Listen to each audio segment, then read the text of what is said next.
আসসালামু আলাইকুম ওয়া রাহমাতুল্লাহ। আছি এখন ওমানের রিসিল পার্কে। রাতের বেলা পার্ক একবারে লোকজন একবারে কম দেখা যাইতেছে। লাইটিং চলতেছে, জানি না ভিডিও করার জন্য কোনো সমস্যা হয় কিনা, তবে করতেছি একটু সাহস যোগে। খুবই নিরিবিলি পরিবেশ। আর বলা যায় ওমান মনে হয় পৃথিবীতে দ্বিতীয় বা তৃতীয় অবস্থানে আছে, যেখানে আপনার অবৈধ কাজের সংখ্যা খুবই কম। নিরাপত্তাতম দেশের মধ্যে তারা দ্বিতীয় বা তৃতীয় স্থানে আছে। এখানে ক্রাইম খুবই কম চলে বললেই হয়।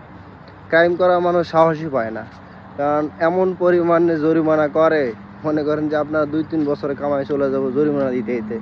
এই জন্য কেউ সাহসই পায় না এরকম ক্রাইম করার।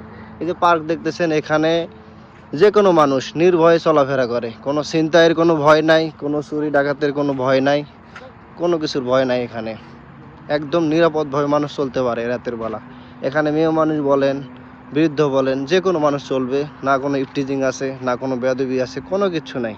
সুন্দর মতো তারা এখানে চলতে পারে। সবাই নিজ নিজ দায়িত্ব চলে, নিজের যেটা সর্বোচ্চ ভালো সেটা দেওয়ার চেষ্টা করে। এখানে কেউ অভদ্রভাবে চলতে পারে না, সবাই শৃঙ্খলা মেনে চলে। তো এরকম পরিবেশ আমরা সবখানেই চাই, কিন্তু ওই পরিবেশটা হয়ে ওঠে না। আমাদের দেশে নিরাপত্তার খুবই অভাব। এরকম রাতের বেলা আপনি একটা জায়গায় ঘুরবেন, খুবই সমস্যা। এখানে একটা মেয়ে মানুষ একলা ঘুরবে, এটা মানে কল্পনা করাটাও কষ্ট এরকম। অথচ এইখানে দেখেন, মানে খুব সুন্দরভাবে চলতেছে, কোনো ভয় নেই তাদের ভিতরে, কারণ তারা জানে যে এখানে ওরকম ওরকম মানুষ নাই, নিয়তের মানুষ নাই যে তারা এরকম খারাপ কোনো কিছু একটা করবে আর কি। কারোর দিকে খারাপ নজর দেওয়ার সাহসও করে না এই জায়গাতে।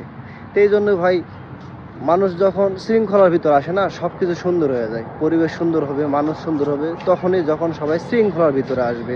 ওই যে রাতের বেলা প্লেনের উপরে যেতেছে, দেখেন প্লেনটা খুবই কাছে, ওই যাইতেছে প্লেন একদম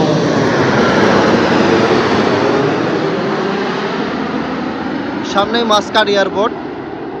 প্লেন ল্যান্ডিং করবে সামনে একদম কাছে। তো এই দেখলেন পরিবেশ। ওইখানে আছে বাচ্চাদের খেলাধুলার জন্য জায়গা আছে, ওই যে দেখতে পাচ্ছেন। এখানে বাচ্চারা খেলাধুলা করে। রাত বাজে প্রায় 10:45, 10:45 বাজে, বাচ্চারা খেলাধুলা করতেছে। তো এটাই হলো বিদেশে পরিবেশ, বুঝছেন। বিদেশে আর এমনি এমনি হয় নাই। কিন্তু আমরা যদি শৃঙ্খলাভাবে চলি, যদি মানুষের মতো মানুষ হতে পারি, মানুষকে সম্মান দিতে পারি, ইজ্জত দিতে পারি, ধর্মভীরু হতে পারি, নিজের প্রতি নিজেকে একজন ভালো মানুষ হিসেবে গড়ে তুলতে পারি, তো সব কিছু আপনার দৃষ্টিতেও সুন্দর লাগবে, দেখতেও সুন্দর লাগবে। সব কিছুই জীবনের সেরাটা আপনি তখন উপভোগ করতে পারবেন, যখন নিজে থেকে আমরা নিজেদেরকে সচেতনভাবে গড়ে তুলতে পারবো। তো ঠিক আছে, ভালো থাকবেন। আজকের মতো এই পর্যন্তই। আল্লাহ হাফেজ।